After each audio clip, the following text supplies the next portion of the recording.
Welcome to another episode of One Way Street Podcast. This is a very special episode. I have joining with me Gina Casazza. I just want to give you a little background story. I met Gina through a networking group called Build Your Life Resume, organized by Jesse Itzler.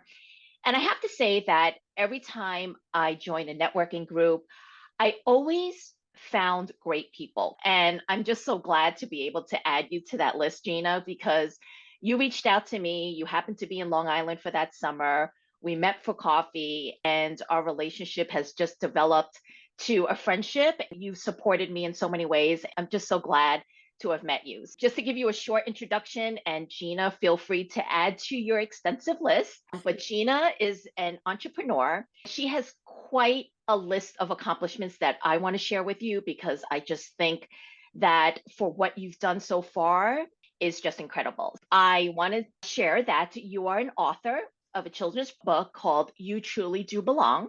You're a speaker. You do author visits at schools. You've trained with the Navy SEALs. You've invented a bracelet called Omnia, which is a wellness bracelet that connects to your phone to an app that gives you meditation, motivational tips, breathing exercises. You recently started a podcast also called Mindset, Lessons from the Field, where you interview Navy SEAL veterans. And you are also writing a new book. Please let me know if I've left anything out. No, that was perfect. I want to say thank you for that introduction. It was fantastic. And I feel the same way. I think if anyone gets anything out of this episode, it's network, because you already have something in common with somebody that you're looking to make that connection with.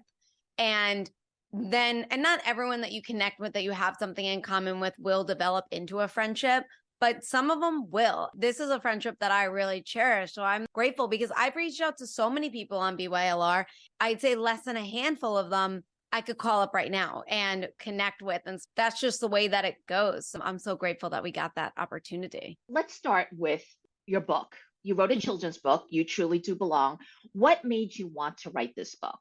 So this was funny because this was so unplanned. I just was training with the Navy SEAL. I was in this program. It was a Navy SEAL training program. And everybody that was in the group, 99% of them were in the military or enlisting. And they were all training to be in some form of special forces. So I joined as a civilian. I paid to go through civilian SEER, which is like a kidnapping program. I knew I wouldn't make it. And for some reason, I just had in my head this is how I got introduced to Jesse Itzler. I was reading his book, Living with a SEAL. As I'm reading the book, I'm doing push-ups and sit-ups, and I'm not a workout person. So I was, oh my God, this book is really inspiring me to be my better self. But when I decided to do this kidnapping program, I'm never going to make it. My family's never camped a day in their life. I'm about to be hunted in the woods. I'm not going to make it. For some reason, I was like a Navy SEAL. A Navy SEAL is the one that could really help me and see if I have a strong mindset. So I started Googling and researching, and I came across Team Eagle One, which is located in Santa Monica, California, which is where I was living. I just said, listen, I just paid to get kidnapped. I'm not going to make it. One day, can I just come down to training to see if I don't quit? And he was like, if you're crazy enough to pay to get kidnapped, come on down. So I did. I went, and it took every ounce of courage in me to go up and say hi to those guys because I was the only female that day. They could step on me. They look like real G.I. Joe action figures in the flesh. I was like, oh my goodness. I was so intimidated. I wanted to quit 7 times in the first minute. I was miserable. This was not fun for me. It was so painful. My body was in so much pain. We did more running than I've ever done in my whole entire life in those 3 hours. I never knew when it was going to end, but the whole goal was to not quit, not quit. And to see, because again, this was to see, am I mentally tough to get through a kidnapping for what I'm about to go through? So I knew I couldn't quit. I made it to the end, and Coach Mac said something that day that then changed my life. He said, if you think day 1 is hard, try day 2, because your mind is going to give you every logical excuse as to why you shouldn't show up again. God, if day 2 is harder than day 1, which they always say it gets easier, and that's what I grew up learning. every time it gets easier and easier. And he's like, no, that's not true. Like your mind is going to give you every logical excuse as to why you shouldn't come back. It's going to be 10 times harder to come back. I went up to him and I was, listen, like I'm here to test my mindset. If you're saying day 2 is harder than this, I have to come back. Can I come back? And for those out there that are listening and like, well, yeah, he wanted your money. It was a free program. Okay. He could have easily said, no, you're a civilian. This is not for you. But he was like, we would love to have you. Come on down. He was right. Every ounce of my brain was, do not go back. You're not going to be a Navy SEAL, because my body also went through a serious shock. Like I was walking like completely hunched over. I couldn't move for 3 days. My body was in so much pain. I continued going and going and going. And I ended up staying within this program until I ended up leaving California. So for 2 months, and the kidnapping was in between all that. I thrived at the kidnapping. I did amazing. And then I go back. But the thing was, is that as I keep going back to this program, I felt like I was never getting better. I was like, still last, still can't do a pull-up, still struggling all the time, really getting down on myself. And I remember talking to my, I guess you could say like life coach. I'm always last, like always last. She was, because you don't see yourself as first. Like you need to start seeing yourself with the pack. You don't feel like you belong. You feel like you're an outsider. And now let's go to your childhood. Let's talk about when you were in sports, when you were in music, did you feel you belonged with everyone, that you had a core set of friends? And I was like, no, like I was involved in so many different things. I had friends all over the place, but never a core group. And I was always looking to belong somewhere because I technically belonged everywhere, which then was a little bit more challenging than those that just had that one click. So I've always been longing to belong. She was like, this is when you're going to tackle that belief right here in this program. She worked with me on seeing myself in the front, telling myself that I belong, telling myself that I belong with the group, even when I'm last. And I would have a smile on my face running. And I would be like, I belong with the pack. I'm here. I'm an insider. I'm with the group. At the very last 2 weeks of training, I learned what it truly meant to belong. Belonging is not about fitting in. I was never going to look like them. I was never going to be like them. That's just not in these 2 months. But what I was going to do is show up as my true authentic self, knowing that that's enough and I belong with everybody, but never made fun of me. They always helped me and encouraged me. And I was like, this is true belonging. True belonging comes from your heart. If I knew this at 7, my life would be completely different. So I wrote this book for 7-year-old me. And I remember the last day of Navy SEAL training, I was like, you guys taught me what it means to belong. And I'll never forget that. I'm leaving to go back to New York this week, but I'm taking myself to the desert tomorrow and I'm going to write this book. And I wrote it that day, Monday, the next day in Joshua Tree. 4 hours. It just flowed. I was in that flow state and flew out of me. I called up my friend Ivy and I said, I'm going to read you what I just wrote. What do you think? And she goes, oh my God, I love it. I go, great. I'm going to turn into a book. And when I say something, I do it. Like I don't just say it. Like I take the steps to do it. No idea what I'm doing. I've never wrote a book before, but everyone has to start somewhere. And I went through this motions and the steps to getting the book published. Took me 1.5 years after that. It was amazing. And now I suddenly became a children's author and a speaker. And then from that Navy SEAL experience, so I'll condense it all into one, became my podcast. Without that experience, I wouldn't have the podcast that I have today. The book stemmed from the Navy SEAL experience too. So it was just one day of saying to my mom, you think I could survive a kidnapping? And she was like, no. And I look up a kidnapping experience and then finding a Navy SEAL and all these crazy things from one idea stemmed from 2 businesses. First of all, just the fact that you had the courage to train with the Navy SEALs, it's not just even mental, it's the physical. You're also the only woman there. You're doing a lot of physical things that you're not adapt to, that is beyond probably what you think you're capable of. And it's a mental mindset. And the fact that you went day after day, or I'm not sure if you did it weekly or daily. It was twice a week. Twice a week. It's so easy when you get to be so defeated on your first day is to just bail. Yeah. Everyone's mindset is to bail, and you stuck it out. And that's another thing I wanted to talk about is what drives you to stick it out and not say, no, I'm going to quit. Like I always admired you for that. And no matter how hard it is, regardless if it's the Navy SEALs or starting a new business, doing your bracelet. As an entrepreneur, you and I both know there's a lot of waves and a lot of valleys, ups and downs, especially with something as intense as the Navy SEAL. What is that mindset that just doesn't make you want to quit? It definitely stems from my parents and that environment I grew up in. It was a great childhood. My parents did gentle parenting before gentle parenting was a thing, but they were super strict and disciplined. My parents, they had rules that needed to be followed. If something was taken away and my mom was like, it's 1 week, you don't get it.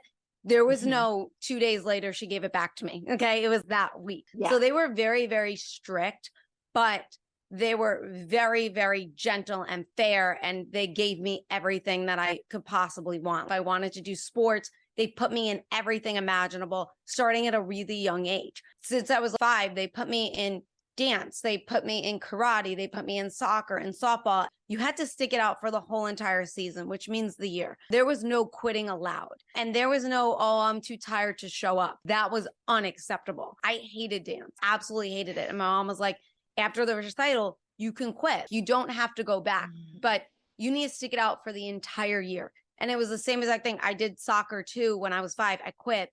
And afterwards, and then 2 years later, I decided to go back on my own and I stuck with it for then 15 years. Everything became my choice after I did that 1 year. So everything that they put me in and had me do, because they believed that it's really important to have social skills. It's really important to understand teamwork. It's really important to understand commitment and failure. All of those things go together with activities. So you have to teamwork was so important. If I was tired and I didn't want to show up to practice, well, that's unacceptable. You have to show up. You cannot let your team down. You can't, oh, you have a birthday party that day. Well, that's just too bad. You actually have a game. You have a commitment to a team already. There's no something else came up that was better. And that was one thing that my parents always instilled in me with failure. And the reason why I wasn't allowed to quit mid-season was because you do get better. Even though at Navy SEAL training, like it didn't seem like I was getting better. Well, I was able to do 4 pull-ups at one point. I went in with 0 pull-ups and now I'm able to do 4 pull-ups. So you do get better. It's just sometimes it's a bit hard to see and you have to celebrate those little wins. And my parents were really, really big on celebrating the effort. They were really big into giving us incentives too, to strive to be our best. There's no half-ass anything. Like it was like, you have to go all in and you have to go in all the way at all times. My dad was super strict on that. There was no sleepovers the night before a game. You have a team, you have people counting on you, you have a commitment. And if I didn't perform well, I was the goalie in soccer and like, let's say goals went in. Well, you're learning, like, it's important to learn to lose. It's important to learn how to fail. It's important to learn how to push through when you don't like something. Because my parents were like, you're not going to like everything in life. And that's too bad. You just got to power through it and get to the part that you're going to want to go to. Sometimes you're going to have to get through some crappy moments in life to get to where you want to be. And I think we don't teach that anymore. We coddle too much. The gentle parenting became coddling, but we do have discipline and rules and structure. Gentle parenting became the kids rule the house. And that was not my parents, but they were really big into fail, be bad at things. Big. It didn't matter if I came home with an F. I saw you studying all night. It's okay that you didn't do very well. What's going on? How can we, what didn't you understand? How could we learn to study? Maybe just don't know how to study. Let me get you somebody that knows how to study and teach you things. So it's kind of learning how to fail and learning how to come back from failure. Wow. Your parents need to write a book or something. I just feel that they gave you such a gift. I'm not a parent, but I could see how a parent would want to make the child feel better. So if they're complaining about something, that they would coddle them, they would make their life a bit easier. But your parents were very supportive through that process of failing and learning and trying. They gave you such skills to learn as a child. And I always feel that it's best to learn things when you're young than when you're older because it gets more difficult. I see where your hard work ethic has come from, and it's from your childhood. That's just such an amazing gift that they gave you. Yeah, there's no gift I could give in return besides being successful, like trying different things and seeing what works and what doesn't work. And speaking of mindset, so now you started this podcast. So tell me Mhm. about the podcast. Now, I know you said this stemmed also from your training with the Navy SEALs. What was your thought process in starting this podcast? Being that I wrote the children's book, You Really Truly Do Belong, when I go and do speaking events, everyone's always intrigued, no matter what age, 5 to 55. They're always intrigued by how I started the book, which stemmed from the Navy SEAL program, like I mentioned. Mm-hmm. I do a lot of speakings about that. And when I was doing the Navy SEAL training, I had a vlog called Training with the SEAL that I posted on YouTube. And everyone was like, you got to turn that into a book. And so that's what I'm in the middle of writing right now is my memoir, Training with a SEAL. I thought from learning from my other book, marketing, I did not market that book properly. So I said, you know what? I want to market this new book properly. What's one of the best ways to do that? Like I've been thinking about a podcast for a really long time. Why not be a podcast host for mindset and with the special operations and special forces, market my new book, build the fan base. So that way, when the book comes out, it's ready to go with a bunch of people that are going to purchase it already. So that's how I decided to do the podcast and why I decided to do it. It was really to market my new book. And then from that, I'm now writing another book with all my guests on the podcast because it's called Mindset Lessons from the Field, where each guest, because I ask them the same question all the time, what do you have for us as civilians to better our mind and to strengthen our mindset? So each one will have their own chapter in the book, and then that can be released each year. So that's how it happened and came about. And then with the podcast, you end up really connecting with some great people that, especially with it being a mindset podcast and being a special forces podcast, these people's mindset is just, they're in a whole nother league. They make you better. Like for me anyway, like as the host, like I'm so inspired by them. And what I actually do is I take the lessons that they give and I put it into practice for the week. And then I do a little mini episode called Field Notes about it. And there are some things that they tell me that I can't go back. I can't go back to who I was before I put it into practice because it's that life-changing.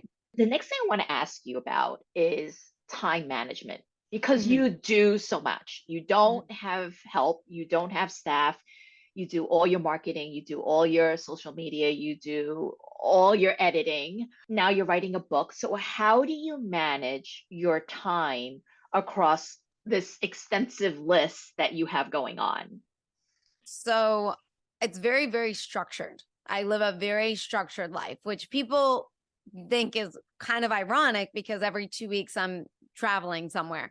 But I think there's a lot of freedom in structure because I'm able to do everything that I want to do and need to do. Then I also have the freedom to do my traveling and do all this other stuff that my family time. Now, I do not have anybody in my life. It's just me. That's something that, I'll tell you, like when I'm with my nephew, he's 2, I have to have a super, super structured life because it's a challenge being a mother for a week. I can't talk in the whole family aspect. I could only talk from me in the single aspect. So structure, it's so important. I get up at 5 a.m. I do some log rolls to get my energy up. I do sun salutations, and then I jump in a freezing cold shower.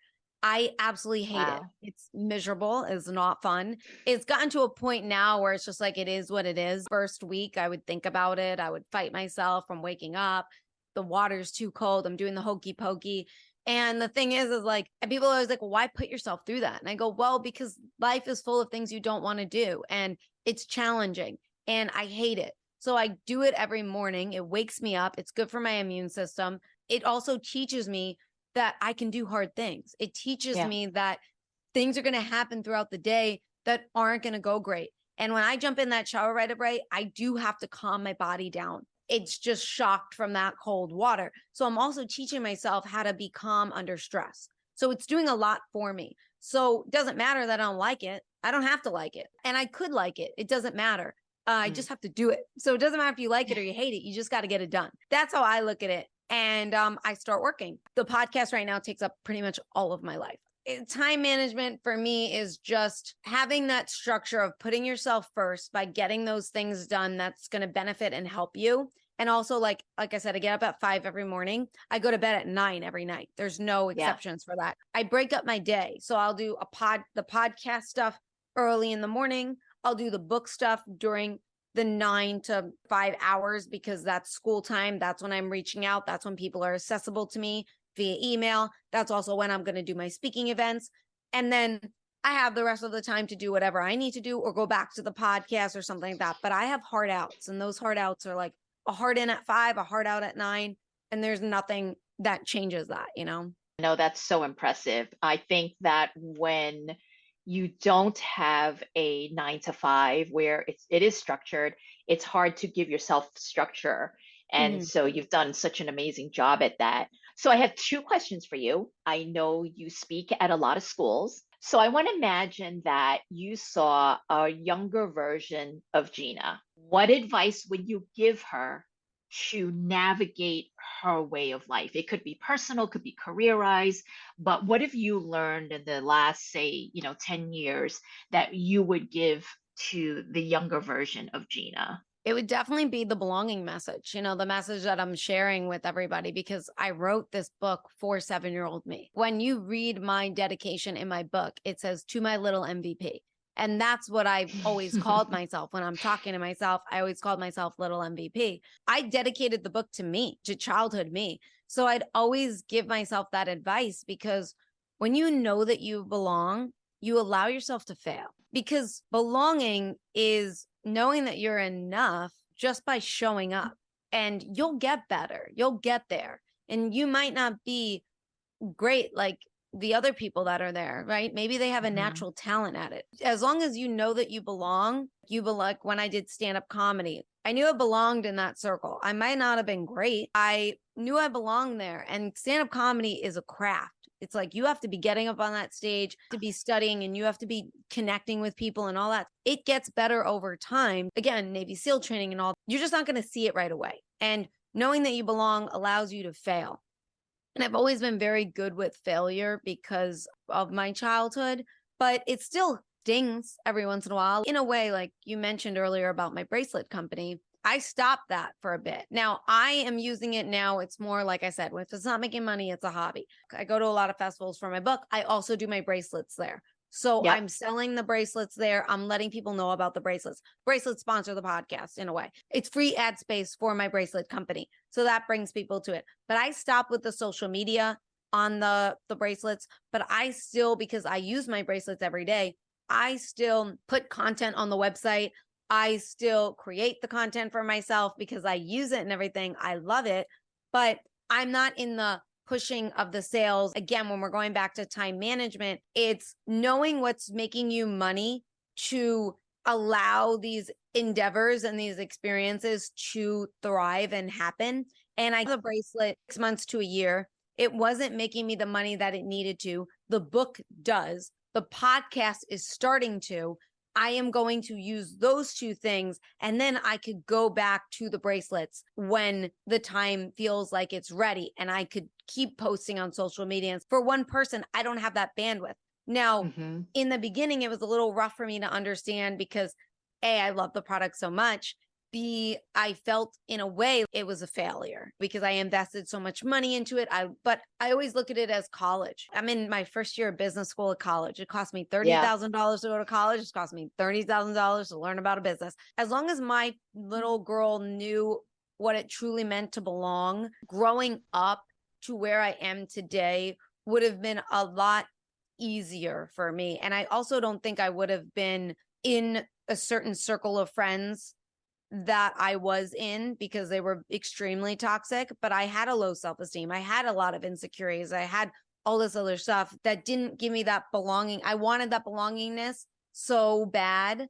and I didn't understand it, that I clung to anyone that would semi give it to me. That created a lot. Again, without going through that, I never would have gotten here. And if we were to go in the reverse, so let's fast forward to 10 years from now, what would you like to accomplish? Funny, because I was thinking about earlier today, I was thinking, I'm in that age of my life. I'm 34, where my biological clock is ticking. I'm single, but I'm also not stable. I move every 2 weeks, like traveling a lot. I was doing a speaking event in Florida for a week. I went back to South Carolina, where I currently live, for a week, and then went to New York for a week, and then came back to South Carolina for one day. And now I'm in LA for 2 weeks. And then I'm going to Vegas next week. It's hard to be in a relationship with somebody that is constantly on the move and is not stable. Part of me in the future would love to see myself having a family. Also, that thriving business of being a speaker, like not just doing schools, but now we're moving to events and conferences. Now the podcast isn't just a podcast, it's a production. So I have this team of people, and we're turning the podcast into a TV series with the production company that I'm working with. Like, that's how I'm seeing it. Like, that's what I'm seeing. It's not happening right now, but we're talking future. In this perfect ideal world, I have this family and this thriving businesses, and I get to go and speak, and I get to also experience life and experience it all with my family and support them, and also get to spend time with my parents and my brothers and my nephew. So the thing is that along the way, I write it down. I'm big into like journaling and writing down what I want.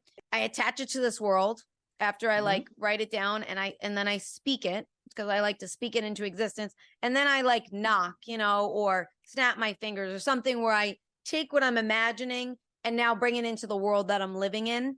And then I just let it go. And I just live each day enjoying my life. And that's it. You got to live in this moment. The best advice and the future for Gina is to live today and live it the best day I could possibly have. Absolutely. And I am confident that 10 years from now, you are going to double, triple the list that we started off with on this podcast. Yeah. I just want to acknowledge you, because I've been just so impressed with your drive, your determination, your hard work. I've seen you create things where I don't even know how you figured that out. I just think you're a genius when it comes to not knowing where to start and ending up with the product that you envisioned it to be. So I just can't wait to see what's going to happen for you in the future. I just want to thank you so much for being my first guest. And you've just been so supportive for me in so many ways. You've attended my speaking events. You've helped me on so many technological things. So I'm just so grateful that we met up for coffee and now have become friends. How can the listeners connect with you or reach out to you? You can connect with me on my website, which is my name, GinaCasazza.com. That's probably the best way to get in touch with me. And it has everything on there. GinaCasazza.com has my comedy stuff, my film stuff, my book, my podcast, the bracelets. That's probably the best way to connect. I am so happy that you're here with me. I just want to thank you again, and thank you for the listeners for tuning into this episode with me and Gina. Please like, share, and comment if you enjoyed this conversation, and we'll see you on the next one.